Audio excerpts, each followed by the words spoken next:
This episode of the All About Nothing podcast is brought to you by Everplay Sports and Social.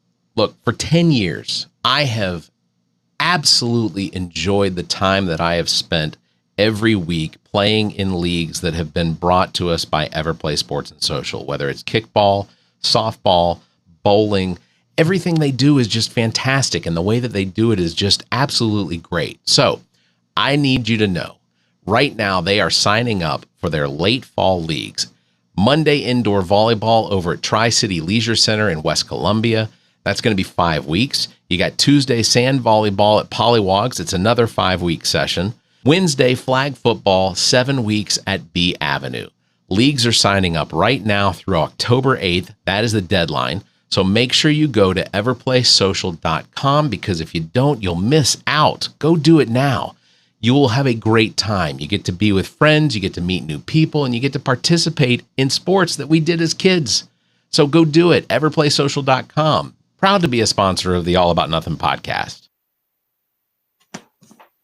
Well, all right. Good morning, everybody. It is October the 2nd, and this is the All About Nothing podcast kind of daily show. I am Barrett Gruber, host of the All About Nothing podcast with Zach King. You can find me across all social media at Barrett Gruber. This is Bill Kimler, host of Black, White, and Blue in the South with Dr. Jamil Brooks. You can follow him across social media at politicalbillsc. Good morning, Bill.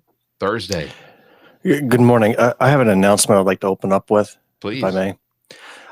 A couple of days ago on this podcast, I announced that I had secured the account of House Speaker Mike Johnson, and I've got a legitimate copy of his LinkedIn account, an IP address that ties him to his LinkedIn account, and I'm going to release it if he doesn't seat that congresswoman from Arizona. And since then, the death threats, the hate that I've received has been real, and I've had to go into hiding. I've had to divorce my wife and send her kids off to another land because of their safety. But that's okay, because I have given this information about Mike Johnson's LinkedIn address and IP address to the All About Nothing podcast for safekeeping. So if you want to divert your attention and ire, you can send it to Barrett Gruber, and I've got his home address, which I will read right now. And I keep it, and Bill's gone silent. I don't know what happened. We lost Bill. No.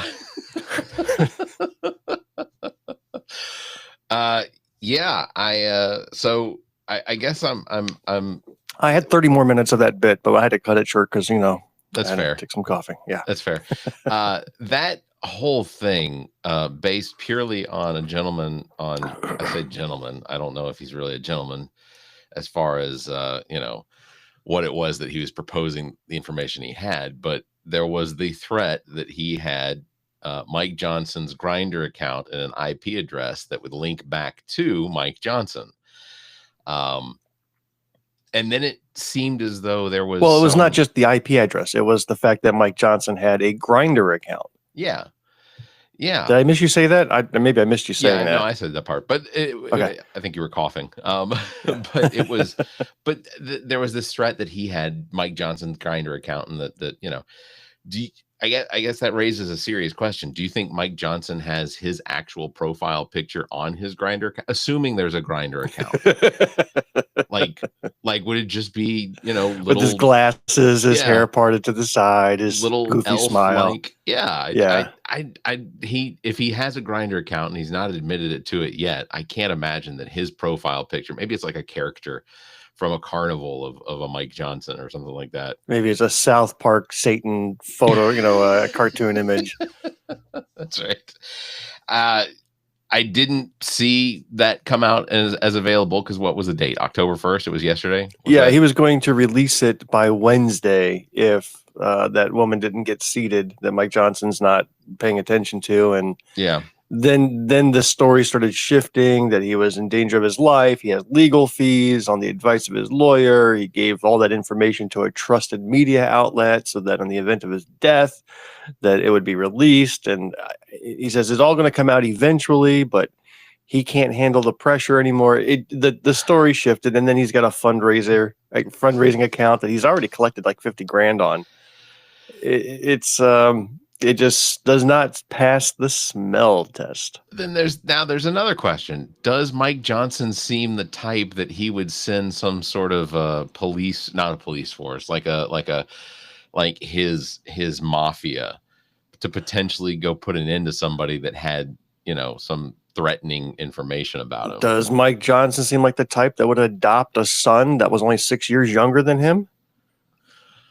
Okay, and then create a bond where they monitor each other's porn usage? I mean, does he seem like the kind of guy that would do that? Hold on. Is Mike Johnson and his son is adopted? Okay, this is I have never researched or looked into this. Mike Johnson's son's adopted. His son's adopted. His son is African American. Only 6 years, not 6 months, 6 years. Okay. Something like that. And then, just recently, I mean, his son has been in and out of jail, by the way. He was just recently arrested again. Okay. And, lots of trouble with the law. But this is more like his kid brother than it is an actual adopted son. Okay. The whole circumstances are really weird, because here you can see the photo of him and his very young wife standing next to like a teenager who was only a couple years younger than both of them. Yeah, it's odd. It's filled with weirdness. So I would not be surprised if he is like some major mafia boss for real. Okay. And then it just keeps this goofy Mormon-like persona to cover it all up. Look, I'm gonna tell you this right now, and no offense to anybody potentially listening. Lafayette is a weird place. Louisiana itself is an odd place. It's not normal there. But do you think that Mike Johnson thought that maybe by adopting a young black male that he was potentially putting himself into a live version of The Blind Side? Like, does he think he's Sandra Bullock? Like he thought he was getting a football star. Yeah. Nah, I don't know. I wonder what effect that movie had on young white Southern families across the political, I guess the football spectrum. That would have been interesting. Did you happen to catch any of what did we prognosticate that? You're talking about the Hegseth visit to all the generals. Yeah. So I thought it was going to be just a fart in a breeze, that it was just going to be something dumb, not impactful. And I think I was proven correct, that they just went up there and spouted dumb stuff. The military brass all walked away going, that was dumb. Yeah. And nothing came of it. Now, that didn't mean that Trump and Hegseth said some horrific things up there, but they truly didn't have anything of importance to relay. There was nothing. Yeah. The one of the things that I took away from it was, and I've said this already, that it was the most low energy Donald Trump that I've seen ever. And I made a comment to some friends, hopefully friends at work, that I think what we saw was literally an old man dying on stage. Like, I'm pretty sure he's died already. And then he just crawls into his med bed every night and is resurrected. and then he's good for just like a few hours. And then he has to go back into his med bed to be resurrected again. Wouldn't that be amazing if that was a thing? There was just a revival sort of bed you could go sleep in for, 6-8 hours and wake up the next morning and just, I want to talk about that a little bit, because I think Donald Trump has gotten himself confused into his own internet memes. He is now not aware of the fact that he is being deep faked into videos that he is now resharing on his Truth Social as though they are real. I think there's a possibility Donald Trump, not even as a joke, thought that there was something called a med bed and they had made an announcement, and maybe that he had read a script and published this information. And now he's like, well, let me reshare this. And here we are. We have a president who reshares fake memes of himself, not aware that he is being deep faked and that it was a joke on him, Yeah. Yeah. But back to that military thing where you were saying that Trump had low energy. Yeah. it was bad, and I wouldn't even say that Hegseth had great energy. He looked like he was trying to do an impersonation of a TED Talk. Like the way he was walking around stage is like, I've watched 10 TED Talks, and this is how I'm going to act. And I'm going to pause, and I'm going to say things that are profound. Yeah. And then I'm going to be met with silence and then walk away silently. Like in his mind, he was expecting a standing ovation. You could see it. He was expecting a standing O, and then he walked away like, they're not even clapping. Yeah, the FAFO thing at the end was pretty telling of what most of those generals probably were feeling, because, you know, obviously somebody knew that he was done with his speech. I didn't know he was done. FAFO, and that was it. I didn't know that was the end of his speech until I heard, a 10 hut, and then everybody stood up. So the way it was explained to me is that, somebody said, what if you gather like all the world's finest, most proven chefs, the greatest artisans who have studied the craft for years and cutting edge, and they just know everything about the craft. And your new boss gets up and describes how we're going to make peanut butter and jelly sandwiches, right? Mm-hmm. Like it was like you've got this level of expertise in the audience, and then what was up on stage was 100 levels below where you've been your entire career, and they're trying to impart some wisdom about the stupidest thing. It was nuts. The warrior ethos. What the hell is that? I'm surprised Kash Patel didn't show up in his Viking outfit saying, "I'll see you all in Valhalla," and then march back off the stage. I'm surprised they didn't put all that together. Yeah, it was tough to watch. Donald Trump's speech was about 62 minutes, I think they said. And,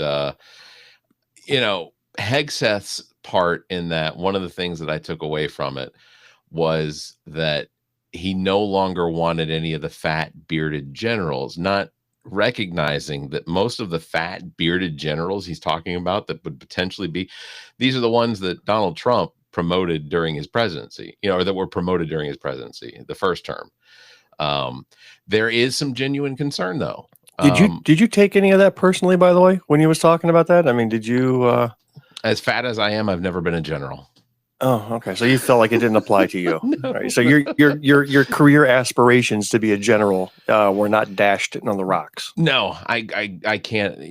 With utmost respect to all of those that choose and volunteer to serve, it's not me. Well, as the leader of Ukraine, I can tell you that all of my military generals are fully fit, and I think I support this endeavor to make sure that the Americans' leaderships are fit, because you're going to be ending up in my country rebuilding it anyway. So you might as well be fit now. That's true. I have spoken. Yeah. I did have genuine concern, though, about some of the things that were said in relation to the level of equality and respect that women will get in this new Hegseth military.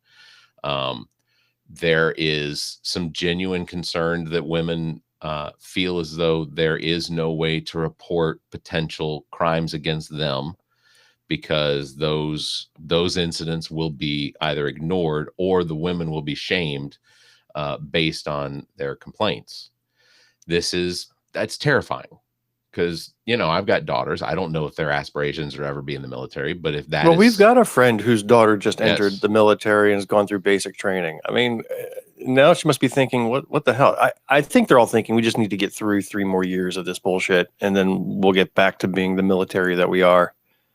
I feel like part of what happened on Tuesday with this was that Donald Trump and Pete Hegseth were basically instructing the leaders of our military that they need to follow the oath to them, not necessarily the Constitution in which they serve, but to President John Trump and Pete Hegseth.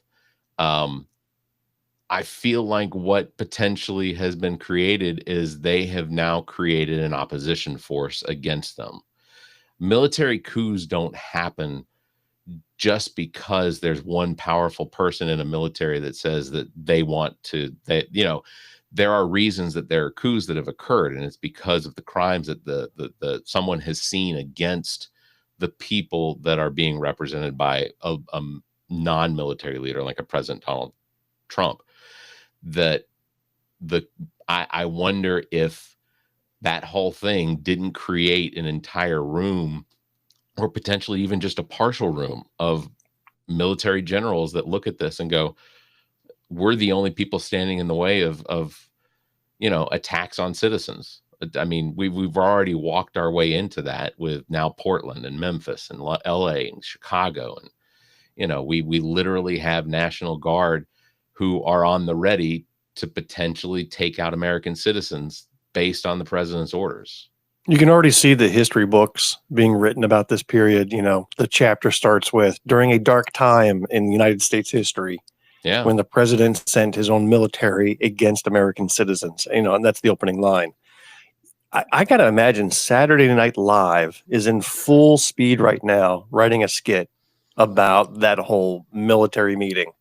Like, take every cringeworthy business conference you've ever been to, and just every like Michael Scott being up there on stage trying to act all impressive and then just failing and being very cringeworthy. That's what we saw. Like, I'm surprised he didn't bring generals up to do trust falls. Yeah. We're going to do this exercise.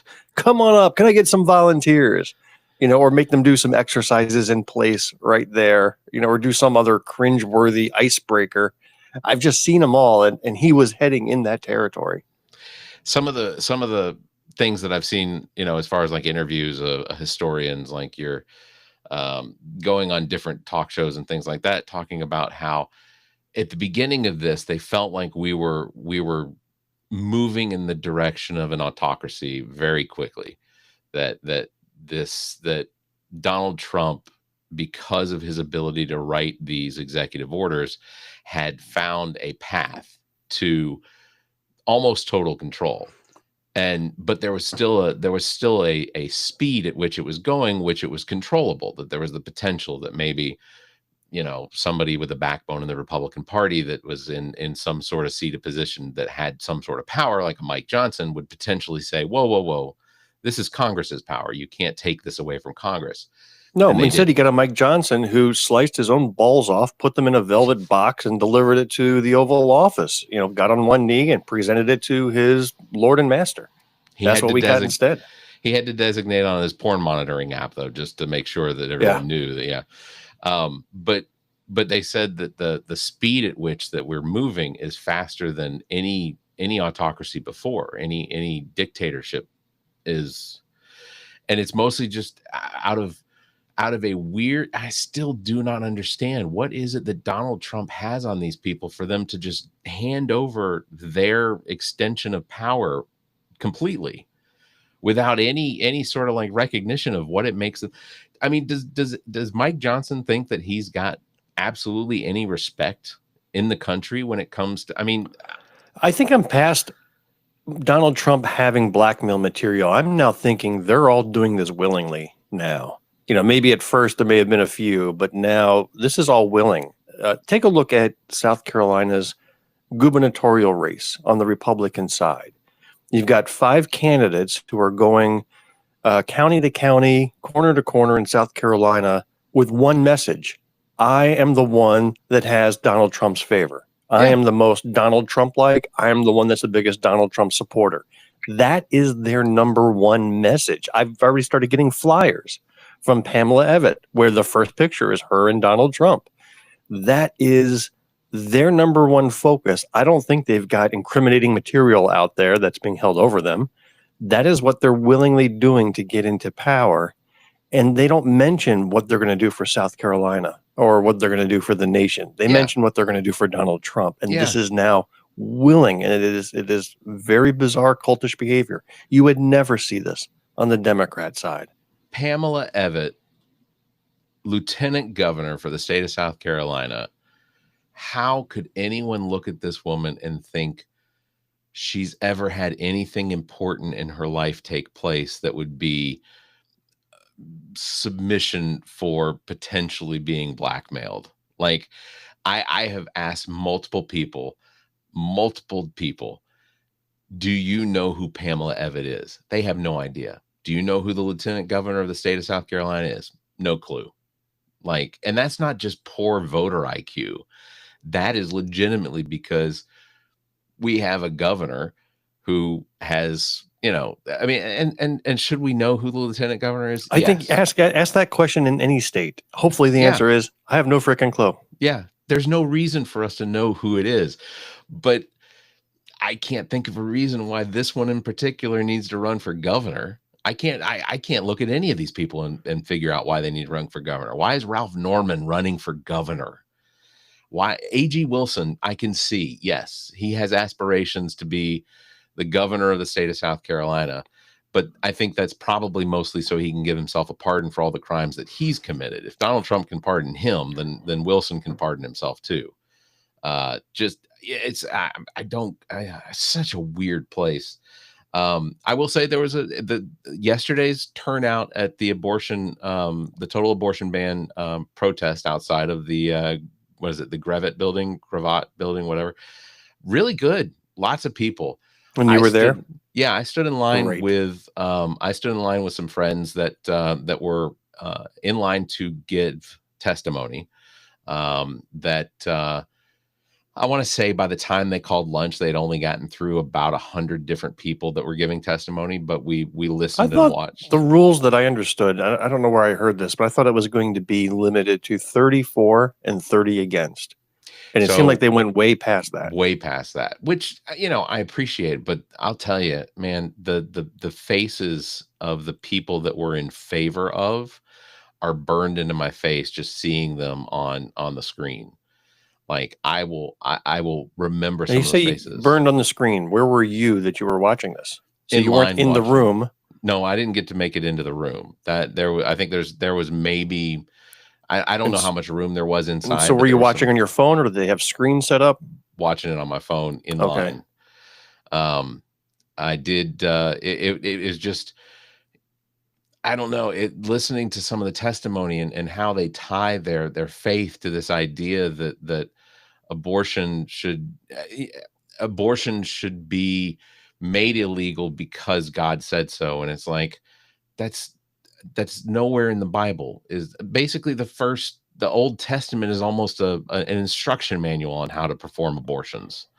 I mean, the only phrase that they point to is one phrase where it said that God knew you before you were in the womb. That's what they quote.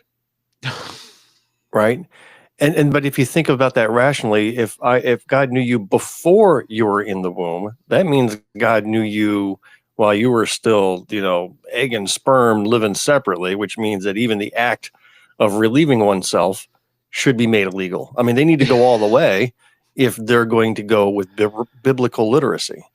But I think we, at this point in our timeline, we recognize how people use different pieces of scripture in order to progress their own arguments. But this whole idea of taking public testimony itself is a farce. I mean, because that none of the people on that committee are having their minds changed.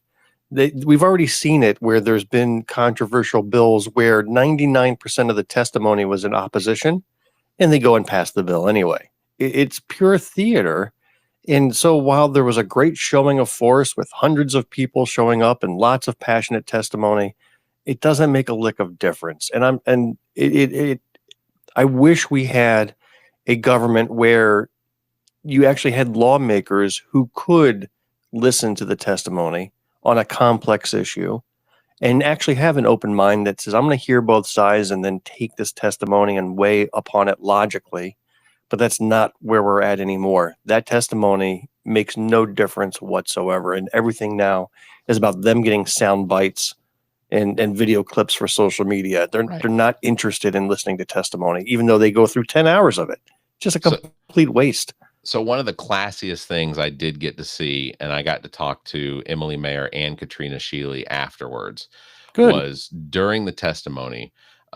Emily Mayer, who hostess of Politically Speaking, another podcast on big media, Emily Mayer's number came up for her to give testimony. Well, they did not allow Katrina Shealy, who is a former senator and formerly, in that room as an official, they would not let her give her testimony.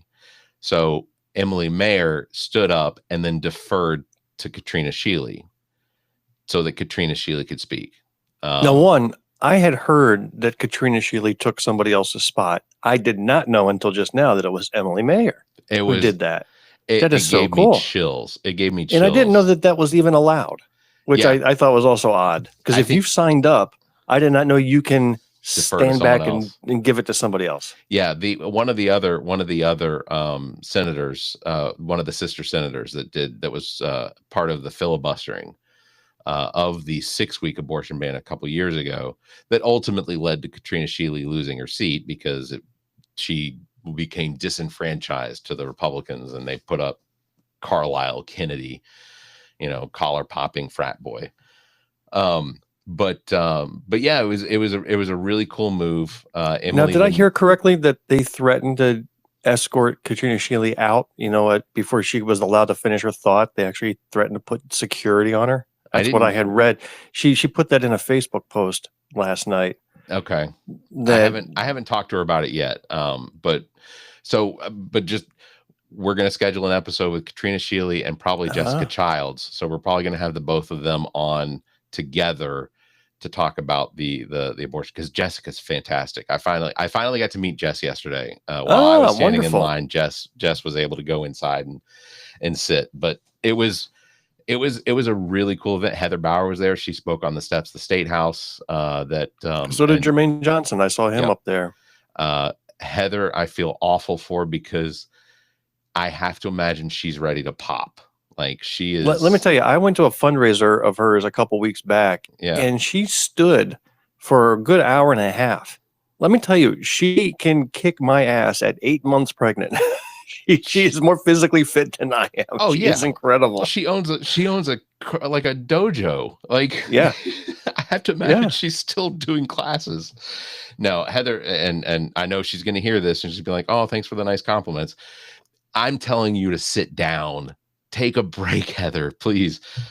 She can do whatever she wants. She knows her body better than anybody else, and let me tell you, I'm just impressed with everything she does. She's amazing. And she's taking on the establishment, which is the most impressive part. I mean, the things she's saying, she is in the I don't give an F stage. Yeah.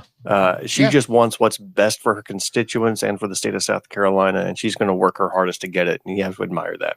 Ashlyn Prideaux with Planned Parenthood was fantastic. No, she's not with Planned Parenthood. No, I think she's with the Palmetto State Abortion Fund. Palmetto State Abortion Fund. You are correct. Yes. Yeah. Did a fantastic job of emceeing a lot of the speakers and whatnot on the State House steps. Just. I thought she was emceeing in the hearing. I was like, that's allowed? It's like, it's from the steps. Ladies and gentlemen, now introducing Katrina Shealy. Yeah, no, it's Ashlyn is such a fantastic speaker too. Like there's so much talent in the Democratic Party in South Carolina that I think is not being tapped. I think one of the secrets is to be a single issue person. And that's something I struggle with. I mean, like, you can focus on one issue, whether it's the issue of education or the issue of women's reproductive rights, and you get people like Ashlyn who's, focused on one topic. You become an expert in it. You become rehearsed in your speech. You find the best way to message it. You and I, we jump around all over the place. Oh, yeah. We cover every issue under the sun, and I'm passionate about everything, which means I'm known for, I'm not known as, an individual expert on anything. So I admire those that can really focus on that one issue and take it to the next level. What would be that one topic for you that you think that you could potentially focus on, and that would be your Bill Kimler topic? Oh yeah, easily Mike Johnson's Grindr account. That's what I would focus on entirely and be the expert. I wouldn't be like that guy who's like claiming he's afraid now. And no, I would laser on that one, be the guy, and then I can put up a fundraiser and make $1 million easy. Yeah. I think for me, not to take away from the joke, but I think for me that honestly, I think gun violence against children is one of those things that I have to believe that everyone has the same opinion on. They just don't know, or they can't agree on how we get to a solution. Well, I'll tell you, when I ran for office last time, I did focus on 2 issues. And I said, I want to, you don't want to have an opinion on every issue under the sun, but you want to try to push at least, let somebody know you for an issue. And the 2 issues I had chosen were, number 1, medical debt, and knowing how South Carolina suffers more than any other state in the nation when it comes to collections, debt and collections due to medical bills. We're the worst. Yeah, we're actually the second worst. State-run collections. Yeah. When they're docking your tax refunds to go pay medical bills that you're even challenging. I mean, it is a system that is setting up most of the citizens for failure. I saw a statistic that said that 85 to 90% of people will have their medical debt paid off through their taxes before their challenges are even heard. Yeah. Well, first of all, the medical debt's so high, it would never be paid off solely out of your tax refund. Yeah. Right. Or you're already paying on it.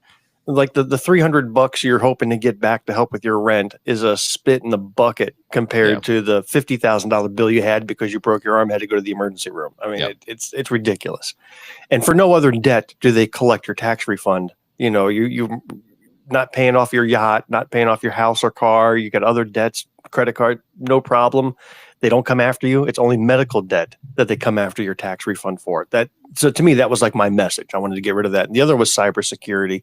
I feel like our state is woefully underprepared, and we've already seen attacks throughout the state, throughout our education system, infrastructure. I mean, we're woefully unprepared. We've got critical services like DMV and DSS running under 1990s technology. They're running on mainframes, and they have not been able to upgrade or lock it down for decades because we're screwed. It's just a matter of time. And as we saw this year through clips that you played on Black, White, and Blue in the South, we have a director of the DMV who is basically begging them for new computer systems, and has been. The money that it would save and the time that it would potentially save people just going through the lines and the auditing process to have a better system.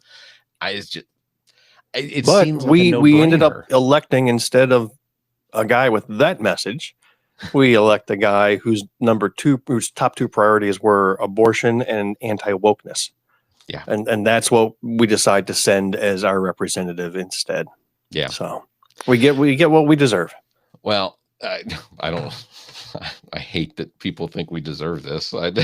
I mean, granted, I've made some mistakes, but this seems uncalled for. So, well, Bill, I hope you have a good weekend. We actually have a little bit more time. I just got an update that my meeting got pushed out 15 minutes. So, okay, good. All right, so we're gonna hold on to Bill for a couple more minutes.